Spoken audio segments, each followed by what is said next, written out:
Om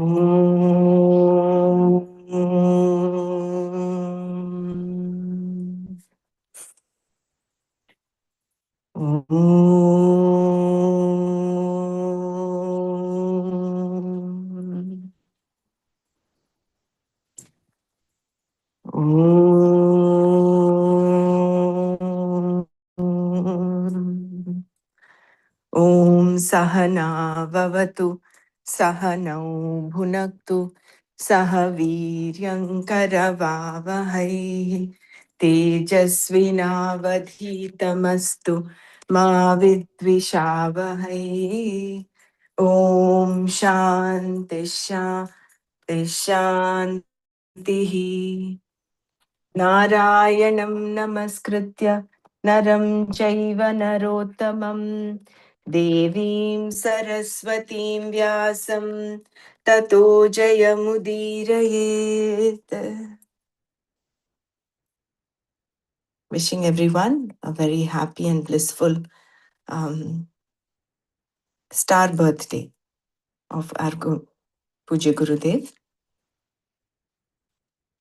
Just give me a minute, we'll get started.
Yesterday we were on the 7th verse, which was talking about how the avatara, why Ishvara assumes a physical body.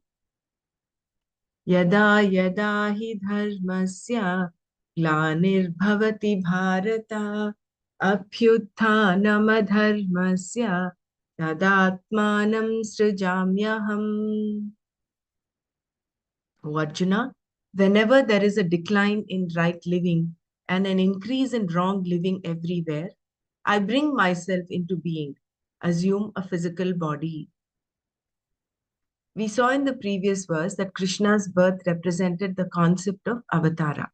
Even though he is unborn and therefore not subject to death, there being no birth or death for Atma, and even though he is Ishvara, the Lord of the entire creation, still, by the powers of his Maya alone, Krishna was as though born.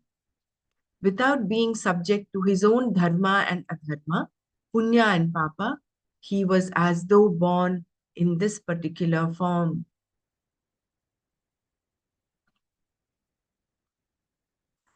The creation is Ishvara's form, and in that creation, jivas are born. From the standpoint of consciousness, Chaitanya, there is only one, Paramatma. Thus, consciousness being one, each jiva is Paramatma, Brahman.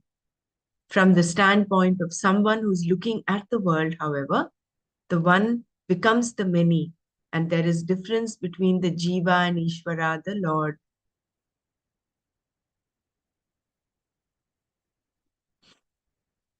So the moment there is Dvaita, there is the difference. But when from the standpoint of Advaita, there is only one. The jiva is a person who looks upon himself or herself as the physical body, mind, and senses. Karya Karana Sanghata. Due to ignorance, avidya. And because of this ignorance, the jiva continues to be born as a jiva. Out of ignorance, the person continues to perform actions which produce punya and papa that result in yet another birth. This, of course, is from a particular point of view.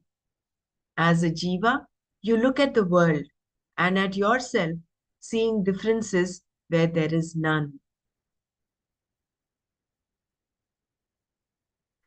This is the standpoint from which all these discussions and arguments take place. The standpoint of Vyavahara, empirical reality, not Paramarthika, absolute reality.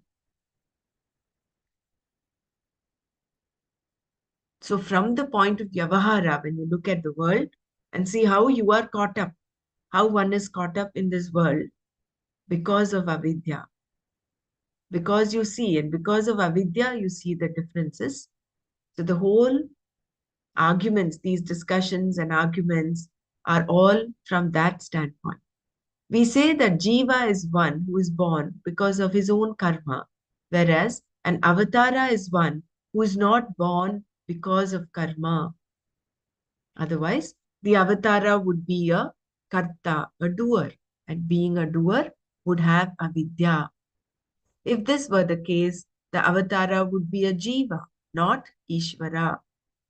This then is the difference between a jiva's birth and Ishvara's birth. The whole creation is Ishvara, and when Ishvara assumes a particular form for a given purpose at a given time, we call that form an avatara. The concept of avatara is not mentioned in the Veda, although devas or gods are referred to. Rama and Krishna, for instance, are presented as avatars in the Puranas. But for our purposes here, it does not matter whether Vyasa put the wisdom into Krishna's mouth when he wrote the Mahabharata, or if a historical Krishna actually did the talking. Because here we are interested in the knowledge. It is not from whom it has come. Of course, we require a Brahmanishta and Shrotriya. That is different. But the fact that the knowledge is there. So from where it is coming, that is immaterial. If we look upon Mahabharata as historical, as is generally the case, then Krishna himself talked. The word itihasa, meaning itiha asa, is this is how it was. Gives the epic a certain historicity. However, it is also recognized that many of the stories found in the Mahabharata have been spun around actual historical events. The Mahabharata is also considered to be poetry, just as the Ramayana is both historical and poetic. This means that the poet has the poetic license to create the rasas, the aesthetic values, and all kinds of situations at will. Thus, in Ramayana, we find Ravana with 10 heads and Hanuman, who talks even though he was in the form of a monkey, along with many other situations not generally accepted as having happened or even imagined. Even so, the Ramayana, like the Mahabharata, is a story considered to have been based upon certain historical facts.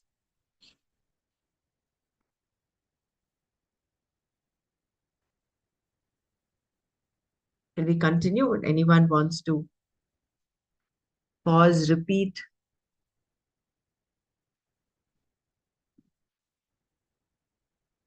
An avatara is like an actor.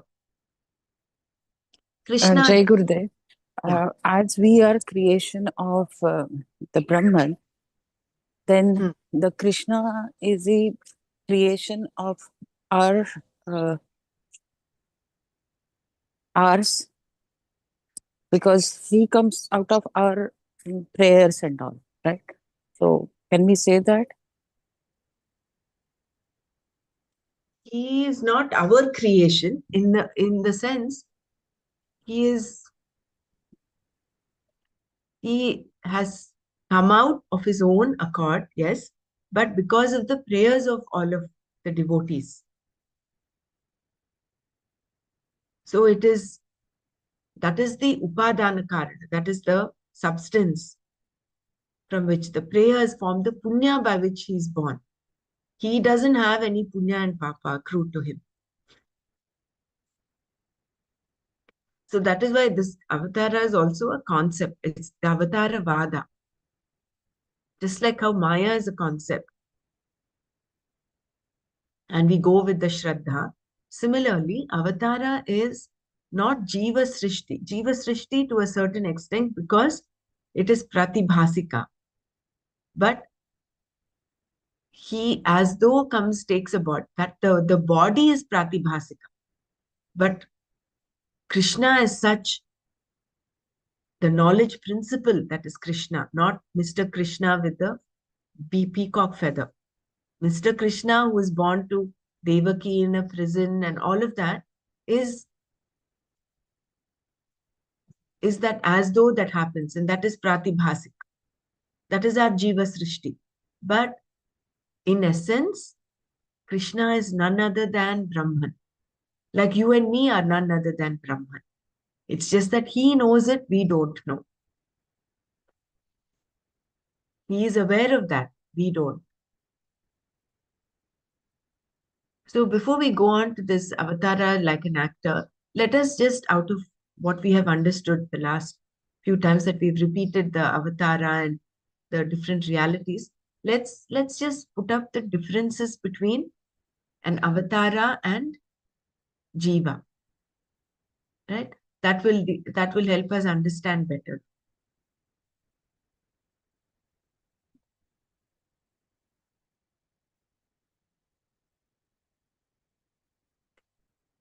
Yeah, Jiva is born out of his own karma, whereas Avtara is born out of people's prayers and out of their punya.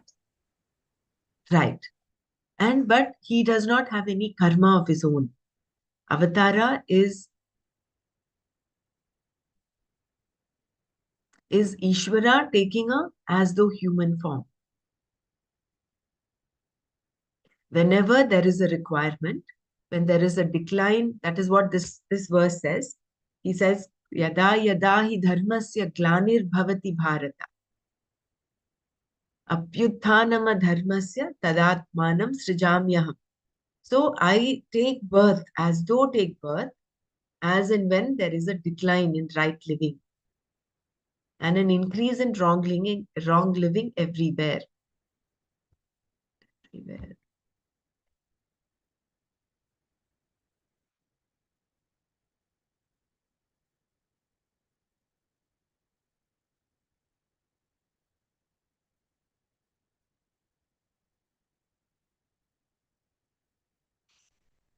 And what else are the differences?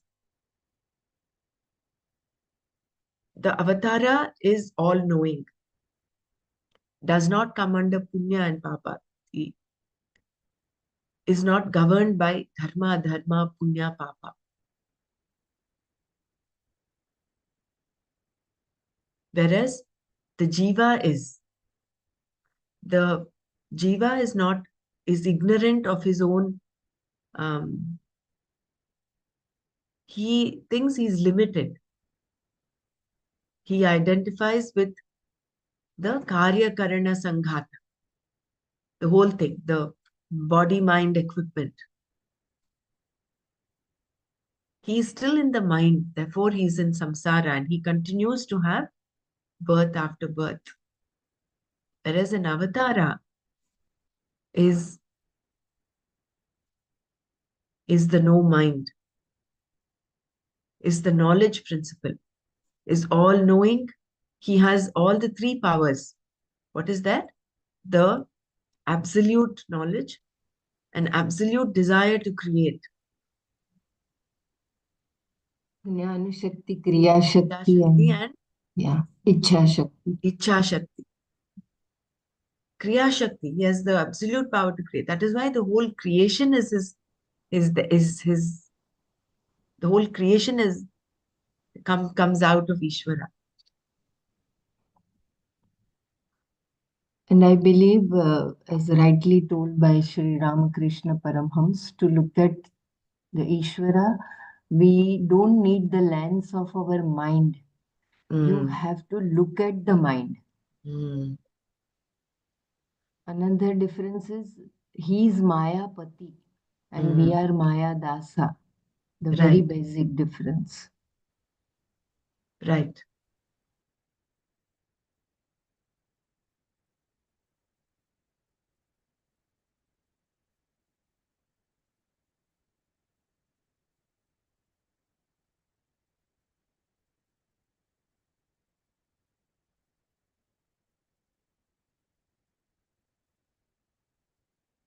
Like, again, this Avatara Vada, if I have to logically understand, might seem a little difficult.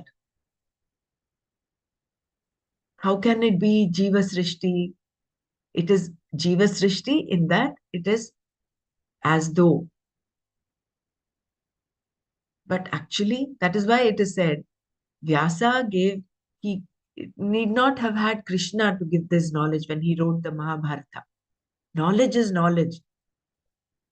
It so happened that in that story, in that itihasa, that this is how it happened. When he was narrating it, Krishna and Arjuna was in the chariot and Krishna was driving it. It so happened that this happened, and then through Krishna, all this came out. So if it was not Krishna, it would have been someone else. Knowledge would have anyway come. Knowledge is absolute. So from whom it has come,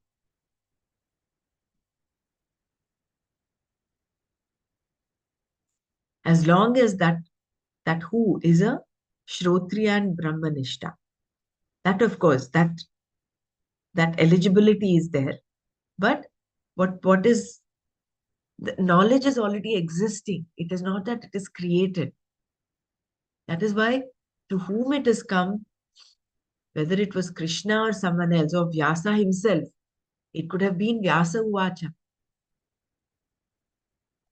But as the story unfolds, it is Shri Bhagavan Uvacha.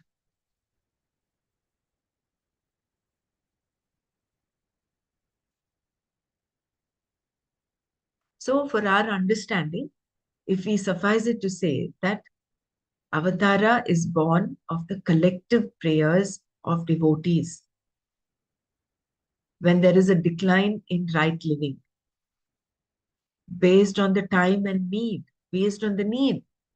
The Ishvara himself, out of his own Maya, as though comes into being, as though takes a body. Isn't that what we see throughout history? All the bhakti saints, whenever there was a Yes. need, there was a spiritual awakening. And right now also, there's so much of spiritual awakening happening, right? Correct, correct. We cannot And say one. Yeah. Yeah, please go ahead. No, you go ahead, Bela. No, to understand, not to understand, again, that is with the mind, to enjoy and appreciate the glories of Bhagavan. But as Nanaji rightly had said, that you go through Bhagavatam, you literally fall in love with Bhagavan. Your mind remains on one side and you start having that wow feeling that he's so compassionate every time he has come. Whenever there was it's like a cry from the heart, whoever it is. Yeah.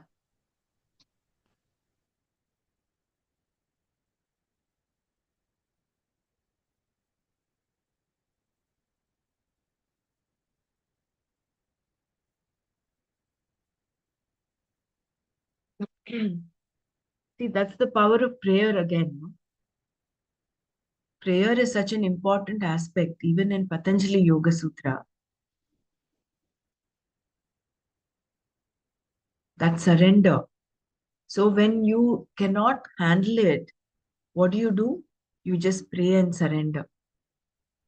And that itself will uplift you.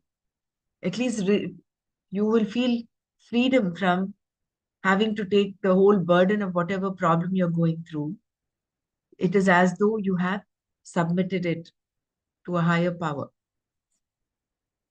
which is what the whole um, avatara is. It's not just a single person, but collective. It's the cry and call of the prayers of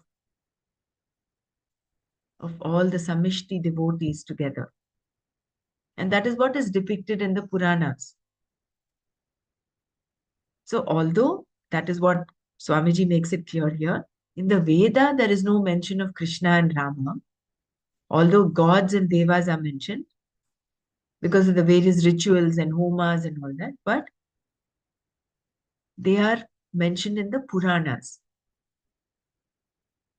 Puranas again are like, they do not take the status of Shastra. They are what? They are the whole spiritual wisdom told in a very story-like manner for the common man to understand.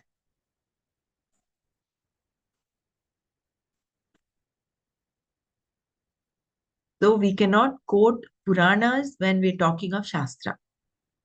Shastra is that comes from the Veda, Vedanta, all of that. And the Shastra is Apaurusheya. Whereas Puranas, like Mahabharata, Ramayana, they have an author. And that is why there is an historical element to them and there's a poetic element. So the poet in Valmiki, the poet in Vyasa could have, has brought out some aspects of poetry and they have that freedom to express. So whatever we read in the Puranas, you cannot say is completely true, as in, did it really happen? Because there is that poetic element in that. That imagination of the poet has come up. Ravana with 10 heads. We have an implied meaning. How Gurudev very beautifully interprets Ravana with 10 heads. So with this understanding, we move forward. And we don't mix up the Puranas and the Shastra, Puranas and Vedanta. Then it will lead to, that little clarity we need to have.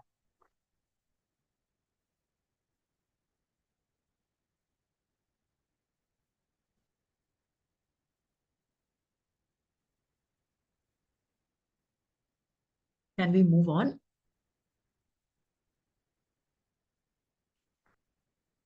An avatara is like an actor. I think suffice it to say that an avatara is here to help us out. So we bow down to that avatara in whatever form. To pray to Lord, to pray to Ishvara, like Swamiji said, you don't need a form. You can just think about him, think about the divinity that is all pervading in and through creation.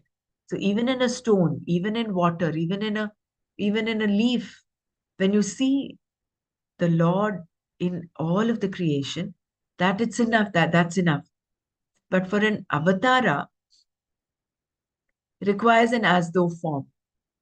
That is why we have the Dashavataras. Each time, whenever whatever was required, there was that form that came into being, as though again. Why as though? Because if you argue that okay, avatara, as you say, is the birth of Ishvara. The very fact that Ishvara we've talked of is Paramarthika Satya does not have birth or death. Then how come there was a birth? How come there is a death? Every avatara had an end, right? Krishna avatar also had an end. So therefore, it is not paramat. It is not vyavaharika, because we have anything vyavaharika will have a birth and death. It is certainly paramarthika, but is it absolute paramarthika, as in when we are able to see the form? Therefore, it is pratibhasika. It is no doubt coming from that, from Ishvara himself, making use of his own Maya as though coming into being.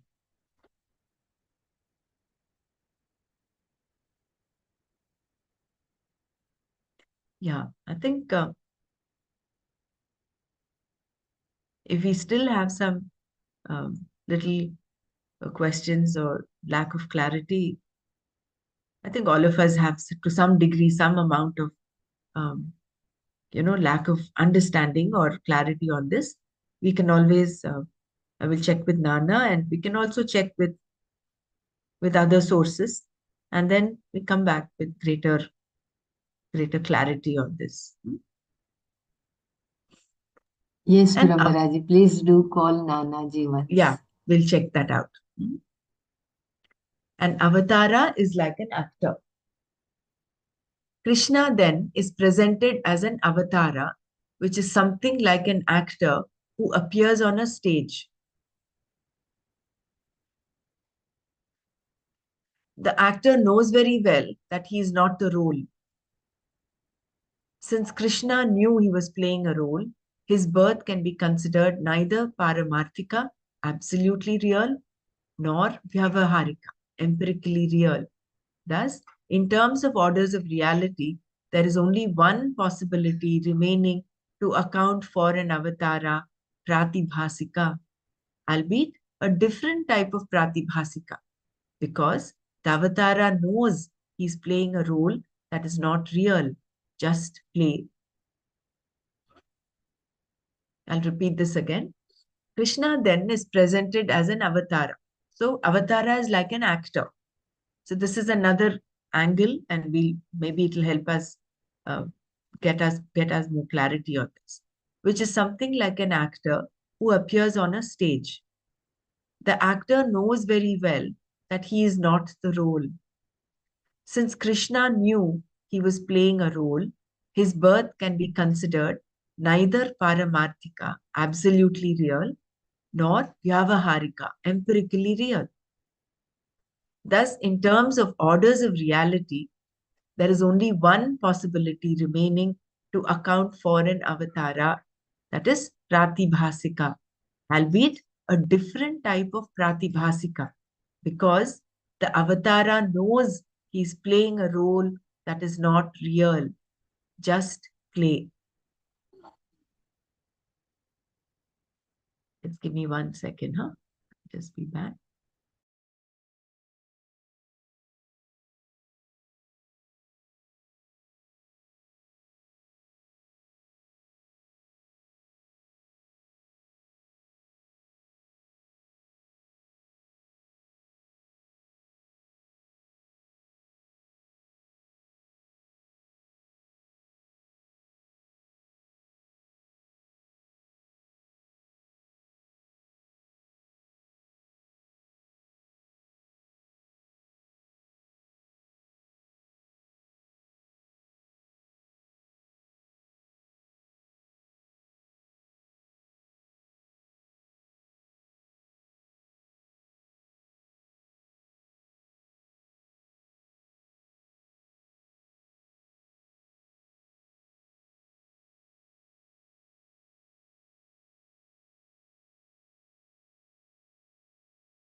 Thank you for waiting. So, similarly, a jnani performing an action does not look upon himself or herself as a karta. This means there is no real vyavahara for a jnani. From his or her standpoint, meaning from the standpoint of Atma, everything is pratibhasika.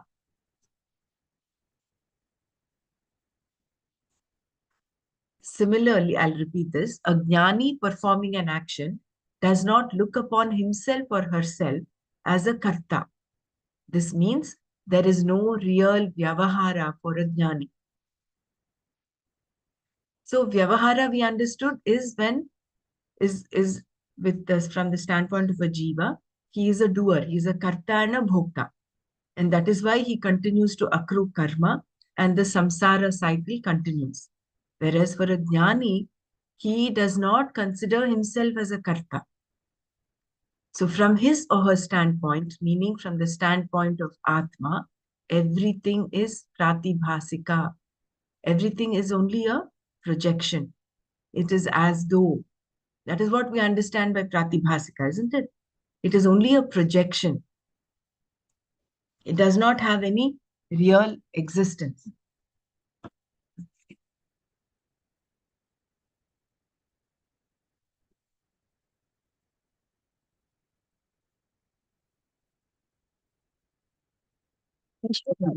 As though he is a person with a given physical body.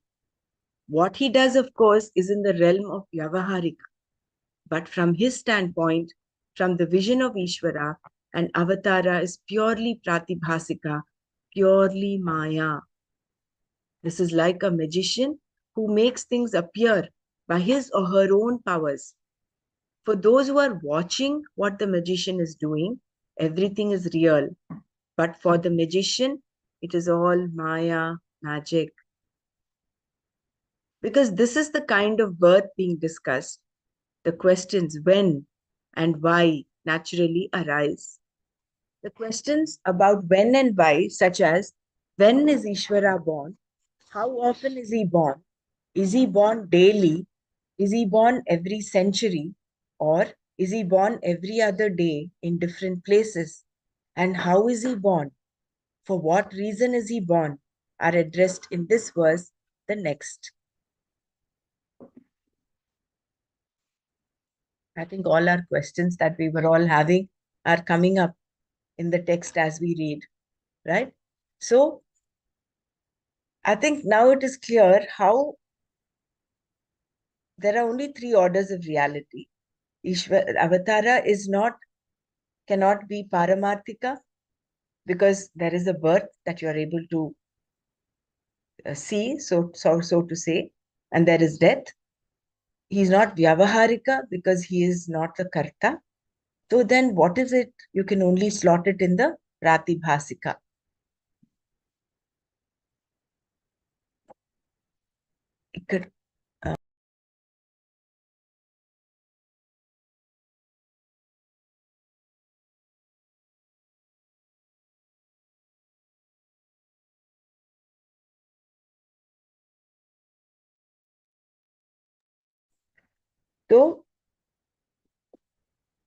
So therefore, from his standpoint, from Ishvara's standpoint, from the vision of Ishvara, an avatara is purely pratibhasika, purely maya. This is like a magician who makes things appear by his or her own powers. Because he is maya.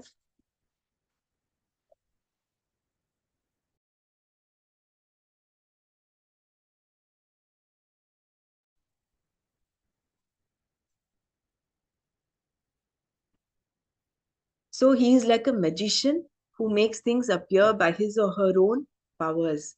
For those who are watching what the magician is doing, everything is real. So we are like the spectators of the magic, right? So for us, everything seems real. For us, when we look back and look at Krishna's birth, it seems as though it is real because we relate to it that way. But for the magician, it is all maya, magic.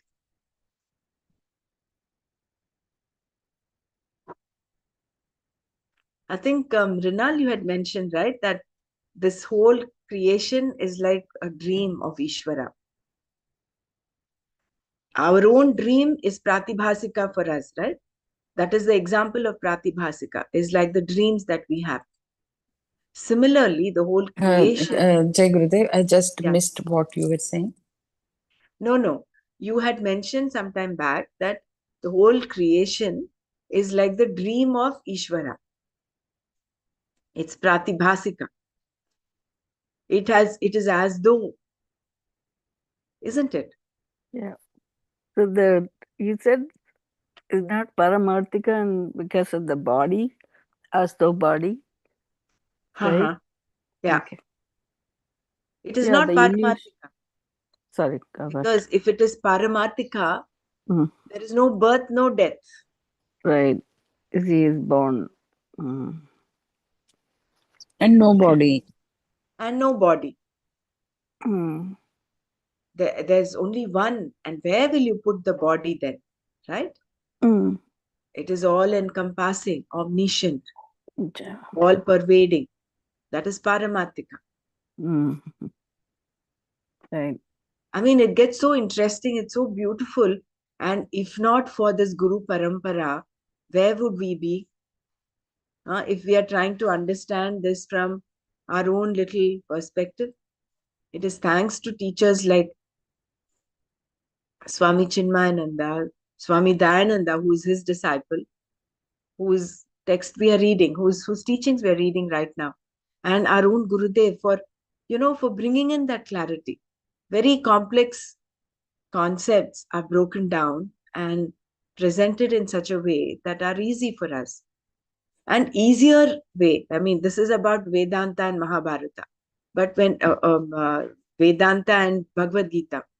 But for a common man, does not really have that much of, understanding. For them, it is in the form of Puranas. So you go step by step.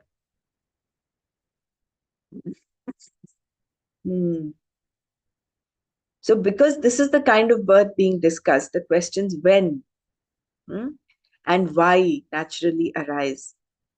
The questions about when and why, such as when is Ishvara born? How often is he born? Is he born daily? Is he born every century? Or is he born every other day in different places? And how is he born? For what reason is he born? Are addressed in this verse and the next. When does Ishvara assume a body? Because human beings enjoy free will, there may be abuse, which can lead to the destruction of law and order, dharma.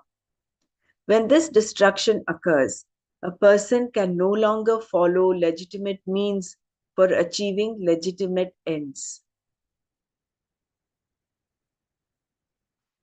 Nor can the person follow the means for gaining moksha because the society is not at all conducive to such a pursuit. Even for a person to pursue prosperity legitimately, there must be an order, an infrastructure, a structure of law and order that the majority of people follow. I'll just repeat this one more time. So, because human beings enjoy free will, the question is, when does Ishvara assume a body? Because human beings enjoy free will, there may be abuse, which can lead to the destruction of law and order, dharma.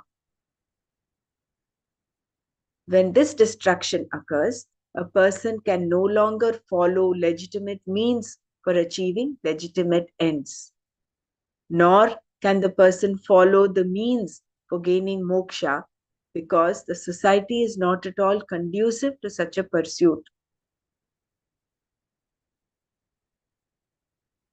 Even for a person to pursue prosperity legitimately, there must be an order, an infrastructure, a structure of law and order that the majority of people follow. We can see this in a simple game of football. If no one follows the rules of the game, there is no game.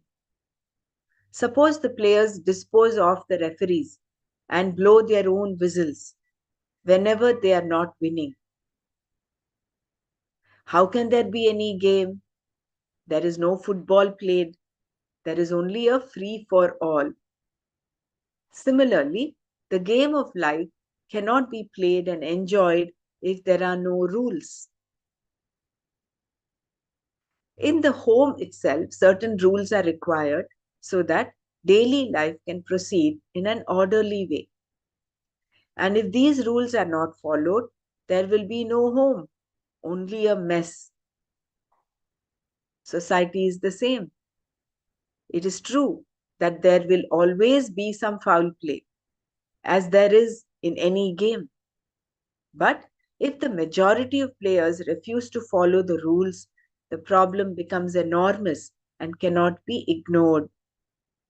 This kind of a problem is called dharmasya glanihi, the decline in right living. Very nicely explained, right? The infrastructure for human being is based upon one's free will. And when this free will is abused at every turn, something drastic needs to be done. To put things in order requires a drastic action. And this drastic action is done by Ishvara, although Ishvara himself does not really decide to do anything. Like all actions, this drastic action is a result, a karma phala of another action, a total action. Everyone's prayers, a total prayer. When people who want to follow dharma suffer at the hands of others, they find it impossible to follow dharma. As a result, moksha is not possible.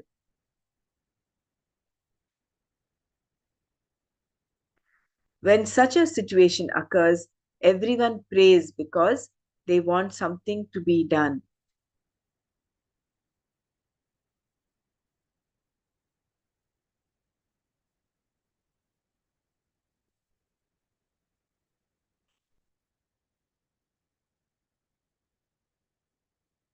Adharma is the real cause for the destruction of dharma. Strictly speaking, dharma is not something that can be destroyed. It is not something that can be burnt up, for example. Dharma is not a thing. It is a value that people follow. Only in these terms, then, can dharma be destroyed.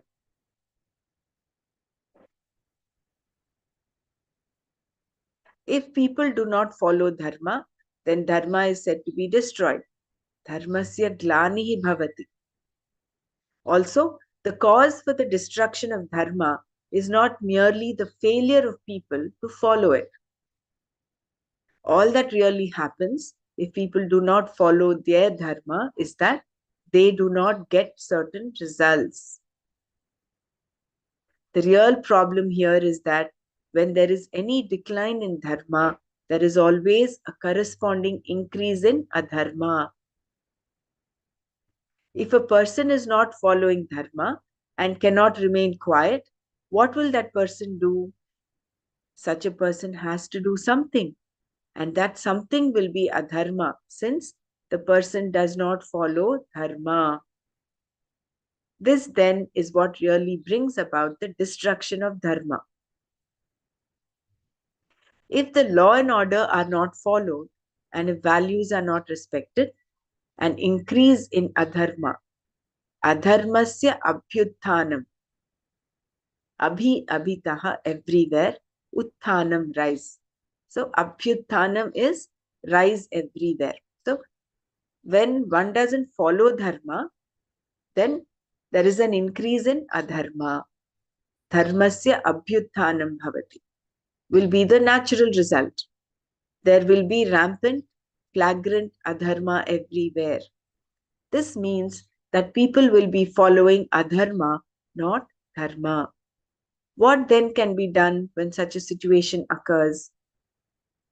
As a result of the prayers of all those who want to follow dharma but are not able to because they are suffering at the hands of those who follow adharma.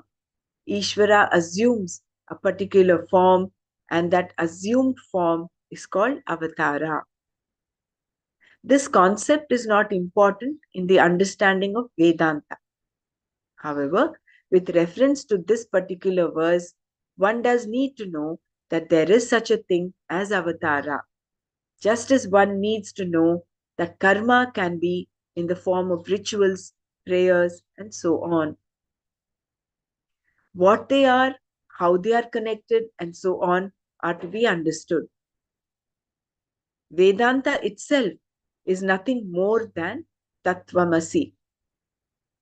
The reality of the self being the whole is Vedanta.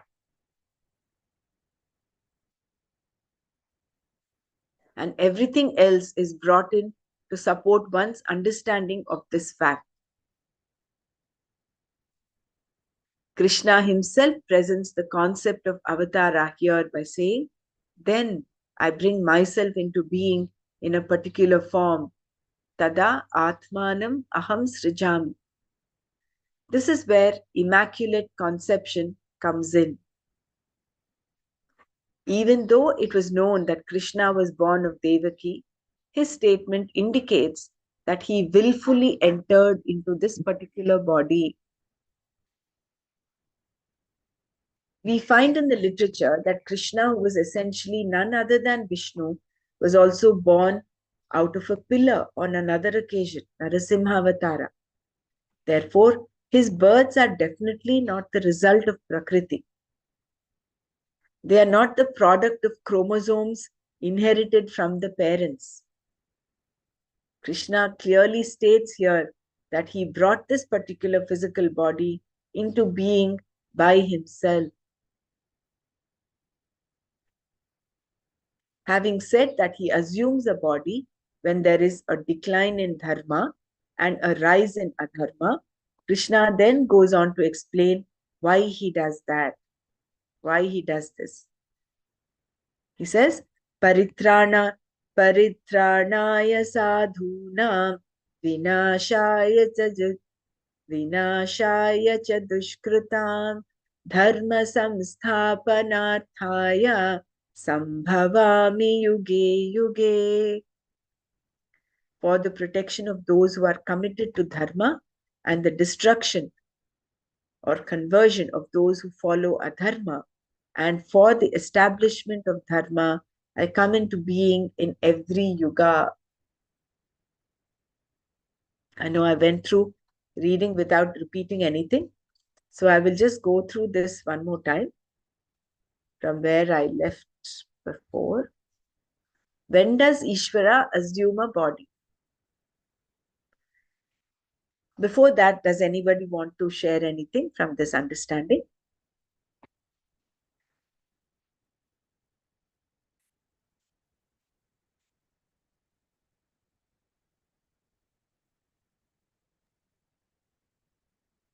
So he assumed, body when, like in this particular sloka, right?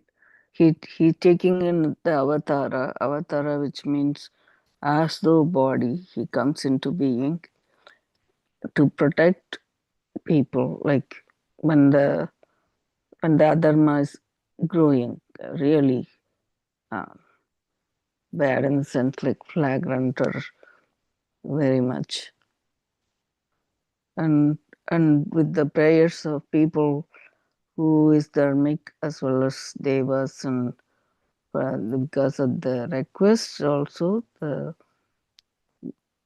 God takes this avatar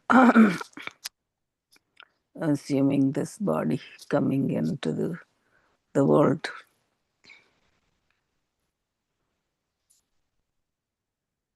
Yeah.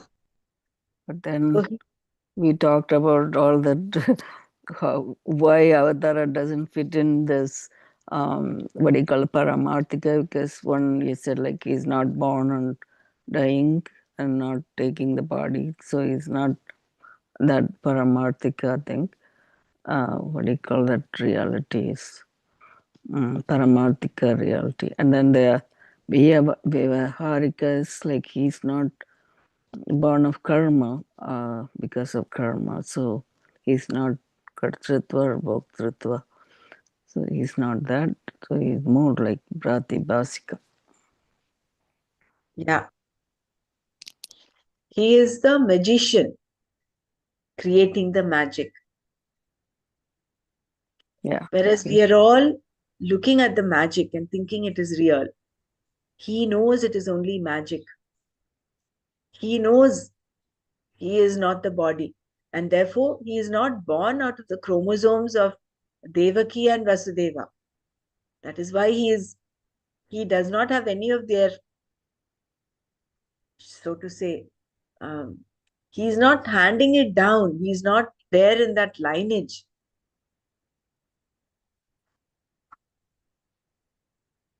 And it's so revealing that because of our free will, there is adharma and dharma. Isn't it? Yeah. No, dharma Which is is such a already there. huh, Dharma is existing. correct, correct. Adharma comes because To of our follow, misuse yeah, of free free will. will. Misuse of free will. Correct. And that is not there in the animal world, right? They No, don't it is have not free will. there. Absolutely. Free will is only an aspect of, is a feature of human beings. And that's why there is adharma. If you go Yes. and seen in jungle, Raj, Mm. there is no dharma, adharma. There is no rule. There is. Absolutely. They're so orderly. We only go and, create havoc there. They have their own municipality. They have their own, they have a government, so to say, of their own, an order that goes on. The moment any animal dies, the municipality comes in. The vultures, jackals, vultures, all of them come and they clean it up. They have their own garbage collectors. It is all happening in an order. Whereas human beings also are given this, but they're also given this capacity called free will. That Ichcha Shakti is there. So unless we utilize that properly, if we are using it for dharma, then absolutely no problem. But because there is this free will, there may be abuse, which can lead to the destruction of law and order. When this destruction occurs, a person can no longer follow legitimate means for achieving legitimate ends, which is what we see in Duryodhana. He says, Janami dharmam nachame pravrittihi. Janami adharmam nachame nivrittihi. And then there's another line, Kenapi.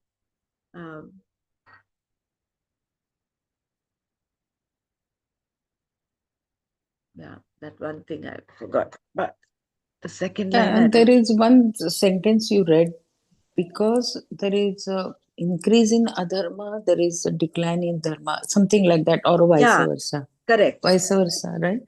Correct. We'll come there. 1 second. The game of I football is didn't hear that clearly. What were you saying? If decline in? when there is a decline in dharma, Huh, adharma will increase. right. It's So, vice versa. Hmm. yeah. Go ahead. Go ahead. Sorry. So, nor can a person follow the means for gaining moksha because the society is not at all conducive to such a pursuit. Even for a person to pursue prosperity legitimately, there must be an order, an infrastructure, a structure of law and order that the majority of people follow. The example given is this game of football. Supposing there is one person who wants to play football correctly according to the rules, but everyone else is, playing according to their own whims and fancies. So he wants to follow dharma, but he's not able to because everybody else is doing their own. So therefore, even to gain moksha, even to follow the path of moksha, you require some order of dharma in the society. So Similarly, the game of life cannot be played and enjoyed if there are no rules, right? Like we can see this in a simple game of football. If no one follows the rules of the game, there is no game. Suppose the players dispose of the referees and blow their own whistles whenever they are not winning. How can there be any game? There is no football played. There is only a free for all. Similarly, the game of life cannot be played and enjoyed if there are no rules. In the home itself, there are certain rules required so that daily life can proceed in an orderly way. And if these rules are not followed, there will be no home, only a mess.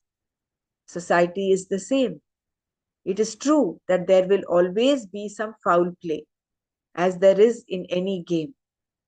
But if the majority of players refuse to follow the rules, the problem becomes enormous and cannot be ignored. This kind of problem is called dharmasya glanihi, the decline in right living. I'll just read that part where I will read this again tomorrow.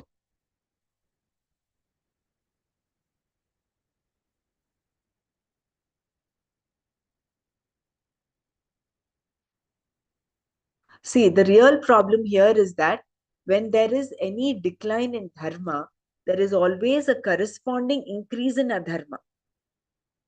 If a person is not following dharma and cannot remain quiet, what will that person do?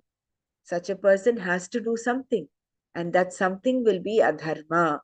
Since the person does not follow dharma, this then is what really brings about the destruction of dharma, right? So we'll park it here. We'll stop here today. We'll go through this one more time tomorrow and then see why. And here this para very beautifully says, Vedanta does not require avatara vada. To follow Vedanta, you don't need avatara. Very beautiful it is. Om Loka Samasta Sukhino Bhavantu.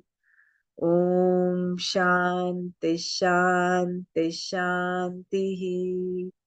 Om Tat Sat Shri Krishna Arpanamastu. Jai Gurudev. Thank you.